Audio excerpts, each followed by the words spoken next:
Now, the donor-sponsor-based financial foundation, this is perhaps the most significant strategic undertaking of the last 2 years. Your council has evolved and continues to evolve from solely a programs and dues-funded organization to a more sustainable dues, donors, and sponsor-funded model, enabling a larger and more experienced staff. And we need your help to do that because we all have our networks and you have the mission and the vision of the Wealth Affairs Council of Orange County. And so it'd be very easy for you to tap Jayne or anyone of the executive board and say, I have a sponsor for you. I think there's synergy in their mission, our mission, and Jayne would love to hear from you. And Rick would also like to thank our wonderful, excellent staff, our president and our executive board member volunteers, and thank you to Rima for standing in for the county chair.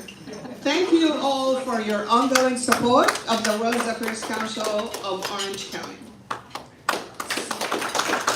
So now, Rima, I would like to thank Rick Putnam for his year of leadership and service and for agreeing to serve as the incoming chair.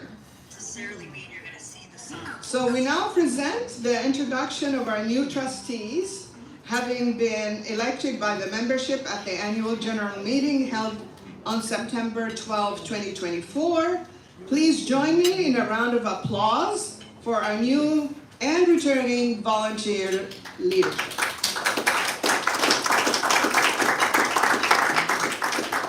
And now for some of you, your first duty as trustees, I present to you the executive board nominated by our chairman, Rick Putnam. So as vice chairman, I will now ask for a vote on this slate from all trustees in good standing. All approve? Any opposed? Any discussion? Hearing none, motion carries unanimous. Congratulations to all the trustees and the executive board members.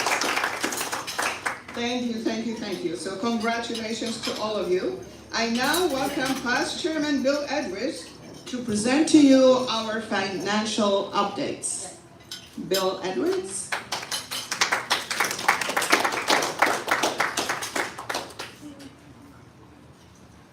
Thank you, Rima. I appreciate that. First of all, I'd like to tell you where our chairman is. Why isn't he at the most important meeting of the year? Well, as one of his hobbies, an expensive one, he and his wife bought a vineyard in Paso Robles several years ago, and this is when the grapes have to be harvested. It's very scientific, so if he was here, he'd probably have, red fingers also. So that's where he is harvesting grapes. Overnight, by the way. And then I wanted to also say that as the new incoming membership chair, I have a vice chair. Denise, where are you? Denise Monero, okay? And then I have a committee member at large who I've drafted in, Diane Kim, okay? All right, so we're going to talk about the highlights of the council's performance, financial performance and revenue streams, expenses, and membership growth. This slide outlines our key sources of revenue in 2024 to date, that is, I guess through the end of August. Our total revenue is $118,286. Primary contributions have been membership dues, pledges and donations, and fundraising campaigns. Please note that 2024 year to date is about 3/4 of the year. And in comparison to 2023, which had a big gala, co-chaired by our new CEO/president, who was then chair-elect, I guess this is all right. There's quite a difference when you look at total revenue. That's the difference is primarily the gala, which we're not going to have this year. Next is expenses. Our largest expense categories have been labor and taxes. which is expected as we maintain and grow operations and membership. Also insurance costs, and which insure our liabilities. So our overhead stands right at $139,981, and I'm going to read from my notes here. The staff and the operation is really efficient. Those of us who've been past chairs have been involved in helping the new CEO/president, which her partner says we have to say both at the same time, to be as efficient as possible. Next, programs in AWQ. AWQ is Academic World Quest, which we'll have the famous Nora talk to us shortly about. So you heard that our team that won here went to Washington. Nora, how many teams were there? Several hundred teams, correct? And they came in second. What you don't know is they won 3 years in a row here when they were sophomores, juniors, and seniors. So that they're going on now, so somebody else has a chance to win. So the revenue for the program was about $77,000 and net positive revenue of $20,000. The AWQ is a restricted account. It is not part of our general financial accounts. It's kept separate. Next is financial summary. Overview of the total revenue, expenditures, net operating cash flow. Despite increased expenditures, we have a net operating cash flow at over $59,000 year to date, which is very good to have a healthy cash flow in a nonprofit. Last one is assets and liabilities. We've got $183,000 investments, and that's in a managed account. I don't want to know whether Lucinda's here today or not, but she takes care of that for us, and she's been doing very well as the market's gone up. Our reserves have gone up. We do have an SBA loan that was gotten during the COVID, and we're paying that down over time. Membership, okay. We've experienced a steady increase in membership across all the different categories this year. Very proud of that. And positive indicator of growing community and sustained engagement. Final remarks.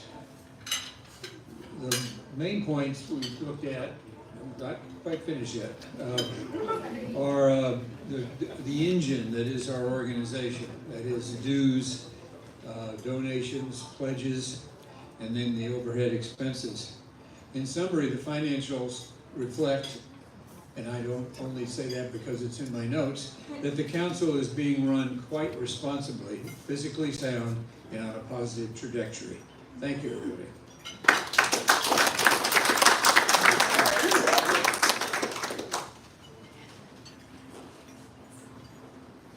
I now invite our program's co-chairs, Mr. Manuel Marquez and Mr. Chris Lynch, to the podium.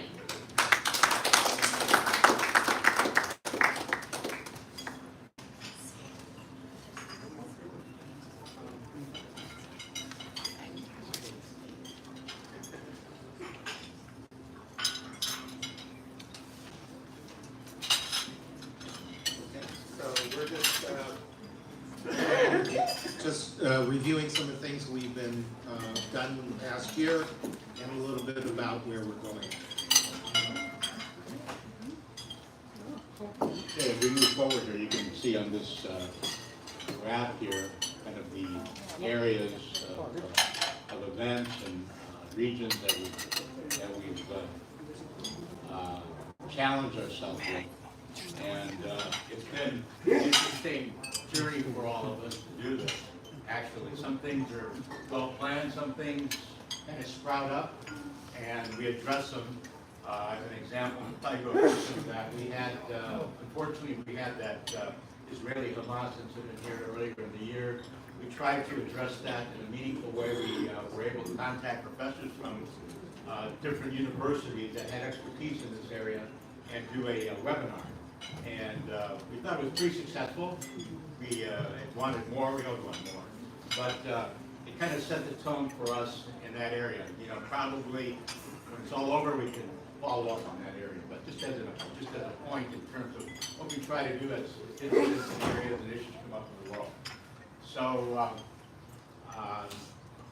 and one of the things that we kind of capped off with our gala, which was mentioned by Bill here, kind of we had John McMaster as a key speaker there, and so he brought a different perspective and real interest from for us and for our community and for our membership, and that kind of sprung us forward going into the rest of the year. And it was a big deal for us. For me, it was. I'd never been to the World Affairs Gala. I don't know if you ever had it before. Yes, we did. Okay. Long time ago. So that was a kind of a kick for us. Not that big, but okay. So anyway, a little bit there. Yeah, just things. So we're trying to broaden our focus to get not only all the regions, but also sort of cross-cutting topics too. And that's one of the things we're going to be working on, continuing to work on.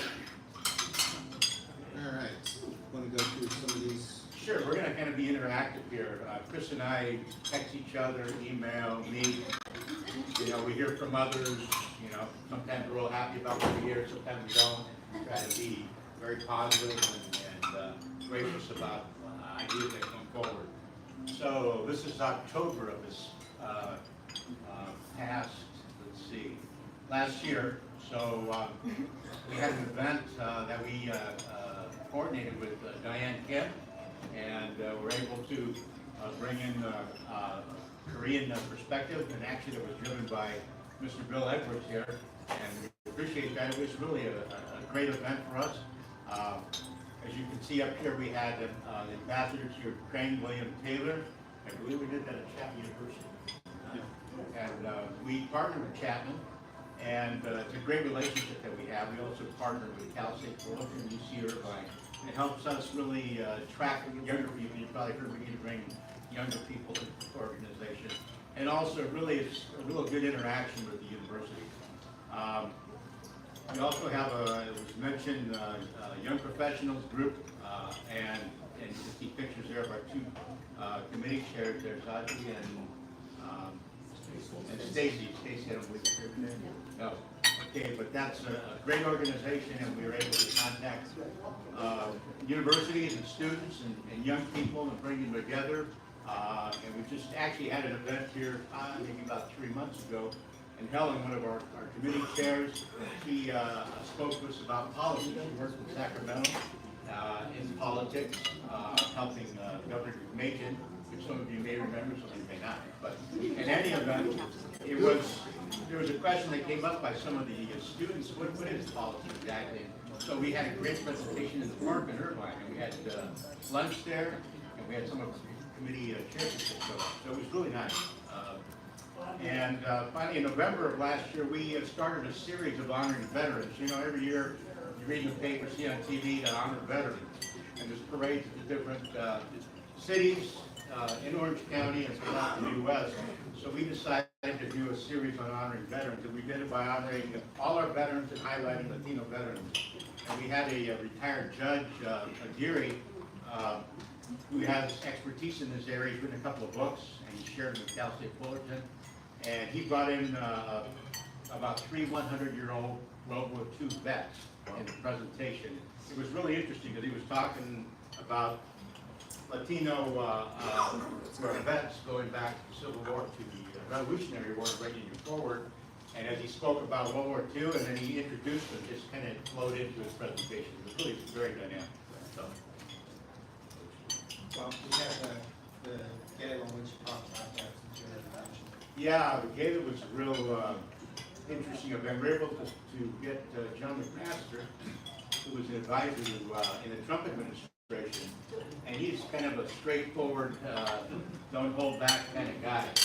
And so he was well received by everybody, and the gala event was just extremely well attended. We had a great time, and we were able to take pictures with John McMaster and ask him questions directly. He was very blunt, and that was very helpful, I think, for all of us.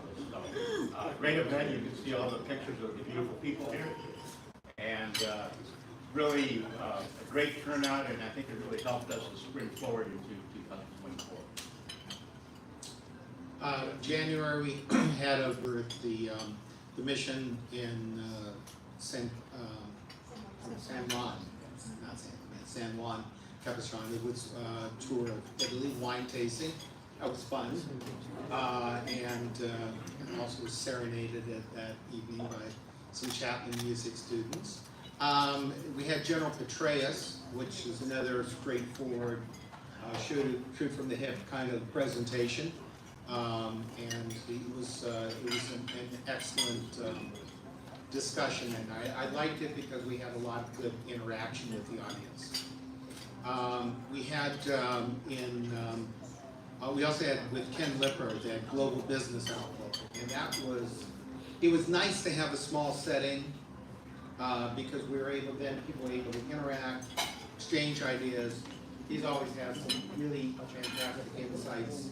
You know, I'm the global economist, but even at that, I mean, he gave me all kinds of ideas and thoughts like, okay, need to do that.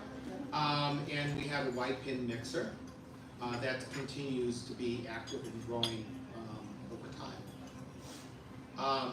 Our academic world quest will leave Nora, who will have her own special presentation on that one. We're very proud of that. And in April, we had Pakistani Ambassador Khan. It was a small setting at the Caspian Sea. It was a great discussion because just at the table, people were able to really exchange ideas. And then we had at Serge's house the French ambassador Lauren Billy. I thought for an ambassador, he was, my background is diplomacy, so you always have this double speak that we do. But he was able to handle some really tough questions. We had it, as Chris was pointing out, at Serge Tomaskin's house, one of our former chairs and a member, and actually one of our committee chairs, co-chairs, she's French, and she was able to, however she did it, I don't know, but she was able to connect and get the ambassador to come in. So we had it at Serge's house, and it was really, I guess, somewhat casual in some respect. Nice breakfast meeting. Yeah, he was very straightforward, and it was really well done, I thought. And for those of you who were unable to attend, it was really, really cool to have this guy just sit there talking about it. So, anyway. And then we had Congressman Kim in May, and it was another really good discussion. She's real expert on Asian, East Asian policy, and a lot of good insights there. Remind us of continuing things, how to kind of bubble out there, how to interpret them, and I think she's got this long-term perspective. Okay, June, we spent some time, we're able to have Rick Caruso come speak to us. How many of you attended that? Yeah, it was really interesting. I mean, he ran for mayor, and he kind of shared the background to that, and also his work in terms of development and so forth. So it was really very, very interesting, and it was very well attended. So there's a picture of Helen doing her policy work there for us at the park, policy at the park. And then we had a really interesting event that unfortunately I wasn't able to attend, and I think Chris can comment on the Africa Rising. We had last year at the at Roy Symposium at the Richard Nixon Library in March of last year. We had this professor speak to us, Professor Kalichi. He's the African American there. He's actually from Africa, and he is just a dynamic speaker. And so we had an event to talk about African issues, mineral usage and politics, the economy. And we had two other professors. One of them was Peter Bryant on the right, who's an expert in minerals. Not a professor, but yes, he's an expert. He's not a professor, but he's an expert. Mining. And mining, yeah. And then it looks like this gentleman on the left. That's Essraa. Okay, there's another professor. another professor. But it was just very dynamic. It was really well thought of, well accepted, and I think people had a great time. I don't know, Christopher. Yeah, well, it's just to say too, that's sort of our first sort of lunch and learn formats. We want to do that starting next year. I think those are sort of great sort of thing you can break in the middle of the day. We don't have as much set up as we do with a major evening event, but people can come in. We can have just a good, high quality discussion, which is what our mission is about. Upcoming programs, a week from tomorrow at the Nixon Library, we'll have a celebration of the 100th anniversary of the American Foreign Service. And that's a free event. But what we're trying to do there is to give as many students from the area there. I get, as a former Foreign Service officer, lots of questions, what's it about, what do you do, and so forth. There's all kinds of varying, there's not just State Department people or Foreign Service officers, there's the commercial service, who Bill and I work with all the time. They actually promote U.S. exports and promote investment into the United States. From USAID, even the Department of Agriculture and so forth. So talking about the career opportunities. So if you know a student, a young person, even a high school who has some interest in that, it's a free event. Just please register beforehand, and we're going to have, it's going to be a nice event there. Yeah, Chris has tremendous background in this area. He comes from the Foreign Service, speaks multiple languages, has been deployed Latin America and Europe. So if you get a chance, speak to Chris, or you have young people that have an interest or want to pursue something international relations or so forth. Chris just has a fabulous wealth of experience there. So yeah, he told me to say that. So. Now I have to pay him afterwards. All right. Jayne, we didn't have the annual general meeting. Because we already had it. Yeah, I know, but I mean, it wasn't on last year's program. Yeah, I'm just saying that was also a That was good a one big one, you're right. with And Wilson's up there. yeah, Ruth Wilson's her name. Dr. Western. Dr. Western. Yes. Yeah, yes, that was another really good event over Chapman. People could sit there and talk. That's what we want to get in terms of the programming for all of you, is so that you have events you can interact, you can talk among each other, but also be involved, and that's what the mission of our organization is. October 8th, the day after, we have Yaroslav Trofimov, who is the Chief Foreign Affairs Correspondent at the Wall Street Journal. He will be talking about another Ukraine theme. I think that's going to be a fascinating topic, and I really recommend all of you make a special effort to attend that. Partner events. Vin, do you want to talk a little bit about that, Jayne? Since you set it up. I'm excited about these. I am too. I'll just speak from here if that's okay. I'll use my mom voice. So the Newport Beach Film Festival, which is, most of you probably know, is quite large and viewed all around the world. They have this incredible program where they partner with nonprofits and other community organizations. And what they do is they match us with a film that kind of goes along with what our mission is. And to do this partnership, it doesn't cost us anything. It gets our logo out there, and before the screenings that they've chosen for us, in this case, it's a Swiss-German comedy that's called Bonjour Switzerland, and it's basically what would happen if suddenly Switzerland decided that French was their official language. What was and the name of the movie? Bonjour Switzerland. Yes. So it's the trailer is very funny. I watched it several times. I recommend looking it up. And then we have a drama as well that we will be hosting that's in Czech called Waves, and that's going to be a really informative, interesting. Of course, they'll all have subtitles. But the great thing about these screenings is not only does it get our name out there and our logo, but we actually get to pass out materials about who we are and what we do, and speak before each of the screenings. So it's really going to give us a larger audience than we would normally get. We're going to be doing a similar thing with the Coast Film Festival, which is in Laguna Beach. I don't have all the specifics on that one yet, but we are working with them. And they had not done something like that before. They liked the idea, and so now we're going to be their first community partner. So it's very cool. And thank you. That's really exciting stuff. Really fun. We should bonjour Switzerland, Swiss German. I'm a fluent German speaker. I have no idea what they say in Swiss German. It's just a bizarre language. Mama, you want to talk about the Okay, we're coming up again. This will be our second veterans event honoring all our veterans and highlighting Nisei veterans this year. And we reached out to, Yes.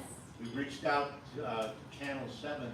Jayne did the work to have David Ono, who's our moderator, and he did a similar event in April of this year with USC and some of the diplomats that have since gone away, but honoring the Nisei soldiers. So I've also been able to contact somebody that's actually done oral interviews with former Nisei soldiers, kind of fading away. I did not have any left from WW2. So we're really looking forward to that. It'll be at the American Legion Hall in Newport Beach, the largest American Legion outfit in the U.S. and it's right on the bay. And so we expect to fill the place up and have long lines trying to get in to see. So, moving right along here, we have an opportunity. I know Chris and I have had a lot of discussion about trying to get more focus on Latin America. There's a lot going on there in terms of the U.S. relationship with Latin America, obviously border issues and so forth. But we do have an opportunity to have some discussion around El Salvador and the kind of the issues there. MS-13, you've probably heard of the gangs, and kind of talk about that background and all the violence around it, which we don't talk about violence, but something we need to hear. Yeah, no, it's having lived there, I'm really interested to see what it is. It's a small country but very complex in its problems. In December, we're going to have a holiday dinner date, and that's going to be sort of, the format is going to be, we're going to have, We're working on it. We're working. We're working on We're it. going to have a lot of participation from the members, let's put it that way. And a nice time just to do something informal. January, we have the cybersecurity program with Admiral Rogers. Really looking forward to that. Should be an excellent discussion. In January 29th, so we're going to have how U.S. diplomacy lost its way and how to fix it. Nicholas Kralev, Executive Director, Washington International Diplomatic Academy. Should be an interesting evening. I don't know how you're going to sing how to fix it in 2 hours or so. I could probably spend the next 6 months talking about it.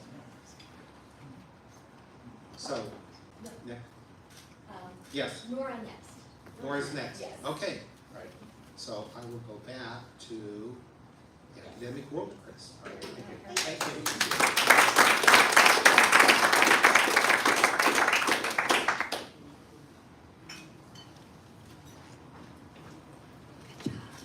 Good afternoon, everyone.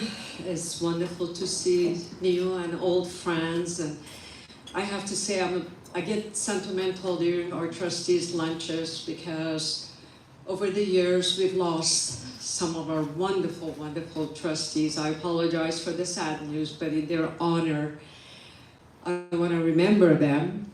Remember that their seats are empty at our community, our small community, our folks from all over the world. When I was a little girl growing up in Iran, people used to ask me, what do you want to do when you grow up? All the Persians are supposed to be lawyers, engineers, and doctors. Well, I wanted to work for United Nations.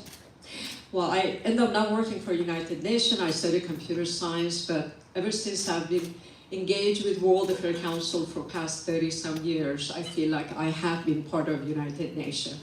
And I really want to congratulate all of you for your interest in learning about the world in a non-partisan way. I don't mean to be lecturing you, but it's very connected to what we do with the Academic World Quest. To see every year hundreds of students who could be on Instagram chasing Kim Kardashian or her family, instead spending months and months studying and pre-studying to learn about the world in a non-partisan way and come out and compete is an absolute joy. I have met over 35, 40 ambassadors, diplomats, and high-level officials over the years through our events at the World Affairs Council, and it's just been an honor to meet all these influential, important people from all over the world. But I tell you, my most joyful day and event is during the March, when we go to Chapman University, and I think we have a couple of Chapman representatives here today, and we thank them for their wonderful partnership over the years to provide us space, to provide us mentorship, security, parking, everything at no cost. It would cost us thousands of dollars to do such a thing if we had to actually use a hotel. So we thank Chapman for that. And the last 2 years, they even fed us. They gave us food, so thank you for that. But I need to start finding sponsors to help them with some of those expenses. So, Academic World Quest engaged students to learn about the world, not the history and geography, because they learn that at schools. They learn about what's actually happening in the world. And I love to invite all of you, as many of you as you can, during the day when we have this event at Chapman University. It's an all-day event, well, half a day, from 12 to 5, for you to come and just sit in the audience and watch these kids. Our moderator is typically Judge Gray. He's not here with us today, but I want to thank this gentleman for years and years of support. He does a fantastic job of engaging the audience and with his funny jokes. So, some of you have been, those of you who've been judges in the past, could you raise your hand? We have a few judges in the audience. There we are. Yes, we have about 5 or 6 of you who've been judges in the past. In the past, I typically had judges coming from our Board of Trustees, but more and more I'm engaging academic entities for them to become our judges, because now they're engaged, they're interested. So we have next year judges from Cal State Fullerton, from Soka University, from Chapman, and from some of the junior colleges, and also UCI. So that's really a wonderful opportunity. Our team, everybody already told you, they made it second place nationwide. That's huge because they lost by 1 point. 1 point. So what happened was they were equal. They were equal. The last 2 teams were equal all the way to the end. They had to have a tiebreaker. And so they made it second place, but just as well. We didn't, again, our program does not have a big budget. It all comes from the contribution of you folks, and I really appreciate that. So we had a celebration for them at my house, and we just, with sandwiches and non-alcoholic beverages, and we had fun. Mayor Farah Khan from Irvine personally attended. She's a good friend of mine, and I was very honored to have her at my house, and brought each one of the students a proclamation from the city. And the exciting news is Mayor is retiring from her position as a mayor in November, and she wants to be involved with Academic World Quest. So she's going to be engaged. She's bringing other folks from the Board of Supervisors of Irvine and other folks who can become mentors and help us to engage more schools. This is where I need your help, and I'll make my conversation short. I need your help with 2 areas. Please encourage young people in your families to learn about this program and get engaged. Also, if any organization you know of that would like to support us, for example, sponsoring the student airfare to Washington, because we pay for their expenses to go to Washington, D.C. So like with $500-600, you can actually sponsor a student for certain expenses. So we're gonna have a cost breakdown for all of that. I'm gonna end it by saying what one of the parents told me last year. At the end of our event at Chapman University, I'm getting emotional because she had tears in her eyes. The mother of one of the children came to me at the very end, gave me a hug and said, "Thank you, Ms. Valenzuela, for what you've done for our kids." I said, "Well, it's not me, it's a whole team behind. I'm just the facilitator helping us." She goes, "Well, the fact that you guys keep taking this program forward means a lot, even to our families." I said, "How so?" She said, my daughter never used to talk to my father. Whenever my father was over, she would just say, hi, Grandpa, and then she would be on her cell phone the whole time with her friends. She said, ever since past 3 years that she's been studying about the world, every time my father comes over, and I'm literally getting emotional about this because I can see that in my own family. Every time my father comes over, my daughters sit down with my father and they have discussions about the world. And she actually challenges my father on some of those conversations. She said, I cannot tell you how happy that makes me, because these are the kind of future leaders we want to have in our world. People who are informed, educated, compassionate, kind, and still care about the family to spend time with them. So thank you for supporting our young professionals and also our students. Our students will become young professionals and be part of the committee and team members that are back there supporting them. And then they'll be the future leaders of our organization, World Affair Council, for us to pass on the torch. Thank you so much. My honor to serve all of you.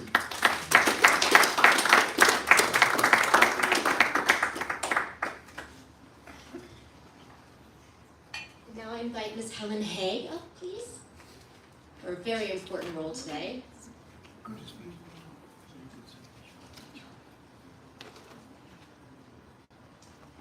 Thank you, Jayne. I have the honor of introducing our interns, for our new interns. As you've seen, we have grown. I'm very excited that our board has listened. People have asked for more diversity, both in programmings and the services, and we're not just a supper club anymore. We still have great dinners and great programs, and I'm very excited about what we've been able to do with Manuel and Chris in doing more with programming. But we're also doing more to serve our community. You just heard from Nora, who explained beautifully the value of what we are providing. And we've been growing our internship program. One of the things that we had 50 applicants for 6 internships and 2 fellows. And our staff had to work round the clock in interviewing, and so we have the best of the best. But the point that these students have made is if you're interested in international relations as a career, well, you can go to Washington, D.C., but there's not much else nearby. We're it. So what we're doing really counts. It's launching young people in a career and giving them a really solid foundation. We can do that in a way that very few can, and we're building that. So I'm very excited to introduce this new class of interns, a very talented, best of the best. Is Key Lee here? Can you stand? No, okay. And we have Vanessa Hicks. We have Jack Campbell-Berry and Gabriel Lopez. They're not all here today, but I met some, so I know they're here. Okay. And then Amanda Tang. There she is, Amanda. And then Ryan Adams, we met. There he is. And Arie Brelik. Congratulations.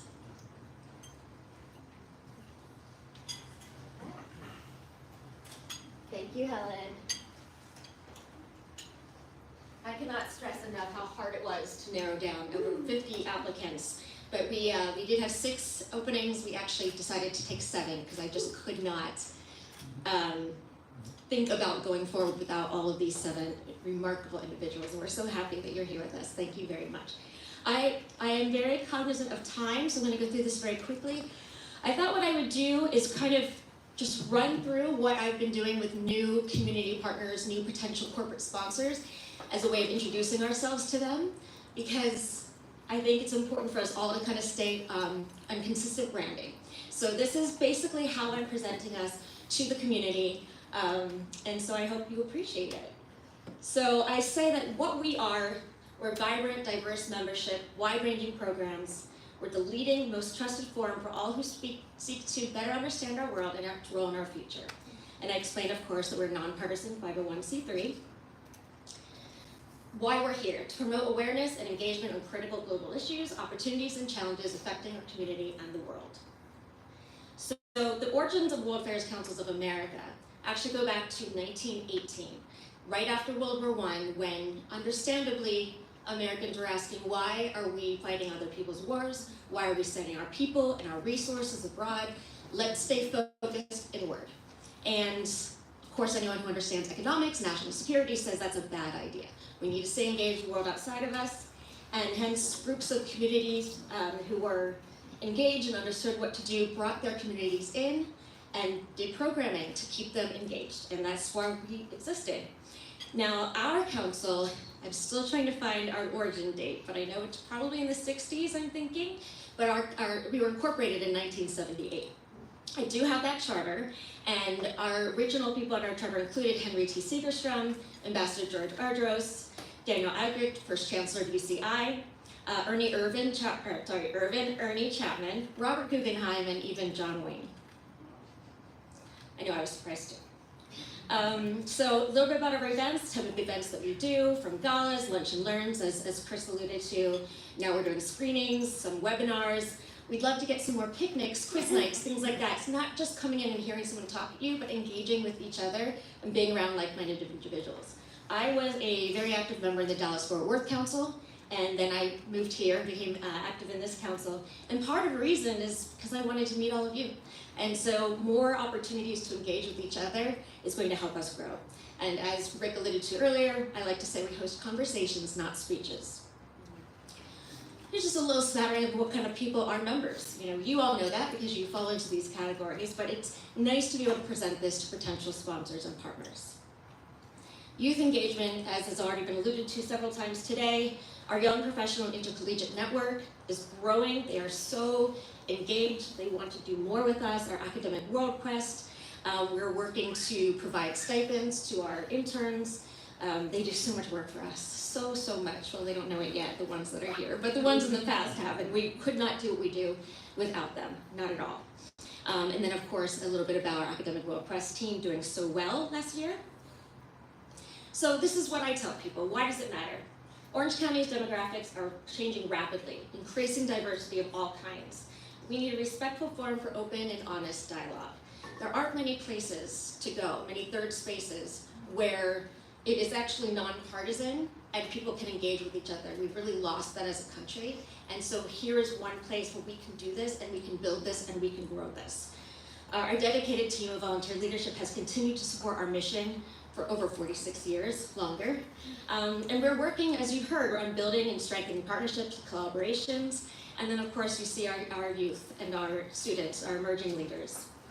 As I said, I think we're needed more than ever now with uncertainty among misinformation, disinformation, and even propaganda from bad state and non-state actors, sometimes even within our borders. So again, we need more opportunities to get to what the truth is. Our academic institutions in Orange County are continuing to grow in size and influence, and there's more and more interest in foreign policy and how it affects us locally. And I truly believe that it is time for this council to step back in the spotlight as an essential part of citizen diplomacy, civic engagement, and lifelong learning in our community. So these are some ideas that we're kind of floating around in our conversations right now, hoping some of them come to fruition, hoping all of them do. So some councils across the country are responsible for handling all the international delegations that come to their communities. And I know that we have the people to be able to do that.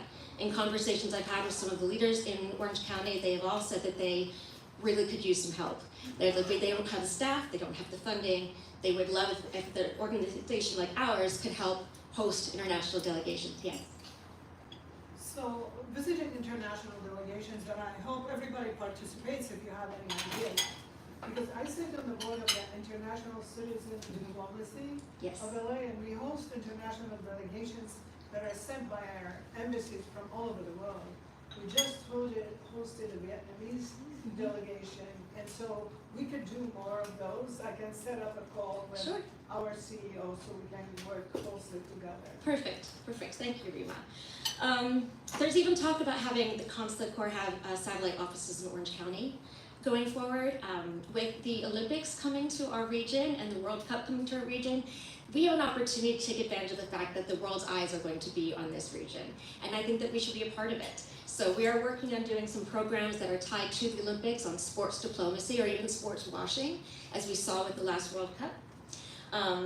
You know, talking about maybe even having an event at the LA Galaxy Stadium, for example, and having some members of the Olympic Committee attend and speak, which I'm already working on. I would love to promote and fund some cultural exchange programs for our youth. I am where I am today because I was given a scholarship at 16 years old to spend a summer with a family abroad, and it changed my life. I can't say that enough. So to be able to give that back would be really amazing.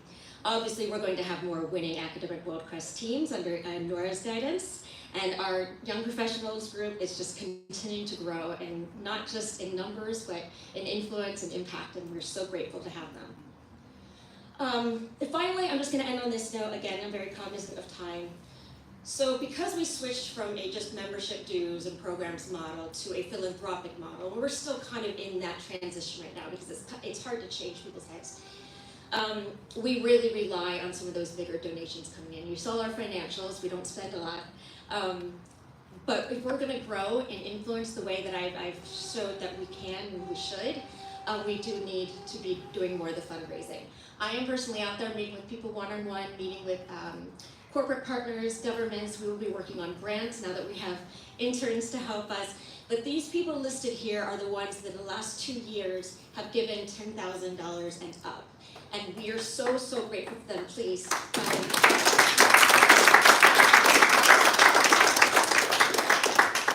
You know, we can't do it without you. We are not going to require board members to give a huge donation. If you could, if you can, if that's something that's available to you, we would very much appreciate it, and we can work with you on what you would get in return for that. We will be doing some more premium events that are invite only. For example, the Ukrainian journalist that's coming on the 8th, we'll be doing kind of a cocktail hour program, but afterwards our top donors can have dinner with him. In this very small group, intimate setting. We'll be doing more like that. We're working on some, special behind-the-scenes tours in the community that, again, will be only for our premium members. But we really, again, if you can give, we would appreciate it. But if you can introduce us to somebody who can, that's worth it as well. Or maybe your company that you work for, they could be a corporate sponsor. All of this is welcome. I have a lot of conversations where people say, I don't really know anybody. And then when you sit there and really talk to them, somebody comes to mind. So all I need is an introduction. I'll have you take it from there. But I'm just so very grateful for those of you who have given your time and any kind of funding and just for being here. I mean, happy Sunday, it's beautiful, and you all are here with us. So thank you very, very much. And at that, I will conclude. Welcome to talk to me anytime. Reach out. My door is always open. And I'm really looking forward to working with you all this year. Thank you. Sorry. I just want to introduce our new staff members. So Kyle Stafford in the back, our new programs manager. And Helene Cruz, our new operations manager.